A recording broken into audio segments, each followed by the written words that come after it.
வாழ்நாடு நல்முகையோடு ஏற்றுக்கொண்டு புன்னகையோடு வாழ்கிறவன் நான் சிவச்சந்திரன்.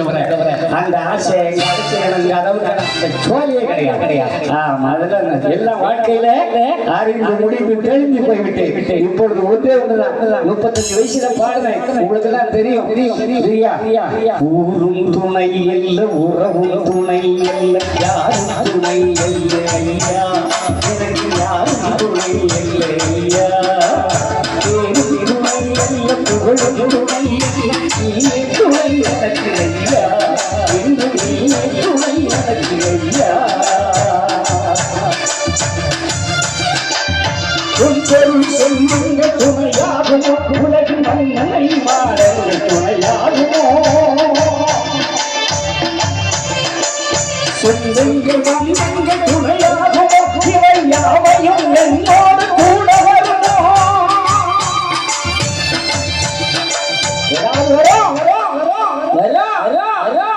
நேற்று வரைக்கும் சேர்த்து பியூரோல பூட்டி பூட்டி வச்சுட்டு போய் காலையில் போகும்போது ஒன்றும் தெரியாமல் டப்புனு போயிட்டாங்கன்னா விதி விஷம்.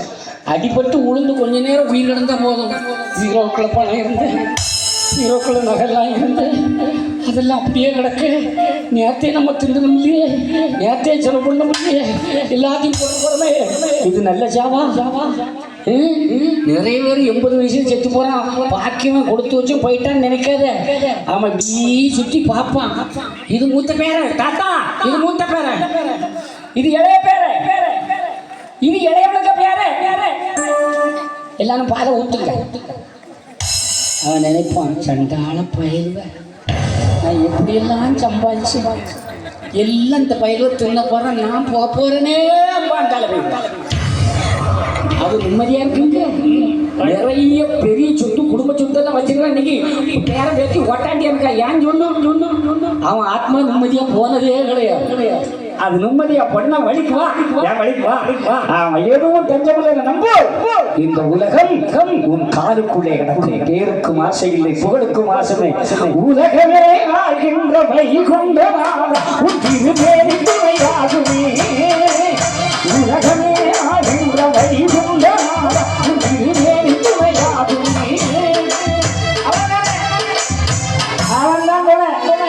அதனாலதான் யாரை விடாதீங்க, அங்க இருக்கிறாரு அவரை நம்பி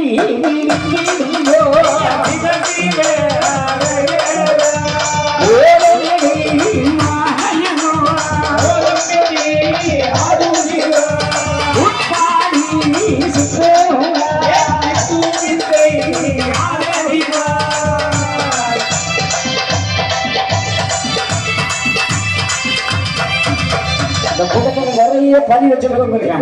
சிவஞானபுரத்து சாமி ஒன்று சம்பாத்தியத்துக்கு சாமி கோயில் வைக்கிறேன். அப்படி கோயில் சும்மா இருக்க முடியாது. பீந்தபடி காரில் வரலாம். உங்களுக்கு தெரியாது கோயில் வச்சிருக்க நாங்க எல்லாம் பண்ற பாடு என்னன்னு. எனக்குமே ஐயா மீது தீவிரமான ஒரு பக்தன் நிறைய. ஆமா, எல்லாரும் ஐயா ஐயான்னு எனக்கு யோசிச்சிருந்தா 7 லட்சம் ரூபாய் செலவழிச்சு 350 கிலோல ஐயாவுக்கு நாகம் செய்து நாகத்துல 55 கிலோ 50 ஐயா உட்கார வைத்து ஜோடி வெளிவாக வச்சு வழிபாடு செய்கிறேன். எல்லாரும் அனுமதி வா கேட்டையில இப்ப கூப்பிடுறது வந்தவா வரலாப்பா, உனக்கு நம்பிக்கை இருந்தாவா இல்லைன்னு போயிட்டு எனக்கு ஆசிரியர்களை பண்ணிட்டு பார்க்க நான் சாமியை கும்பிடுறேன்.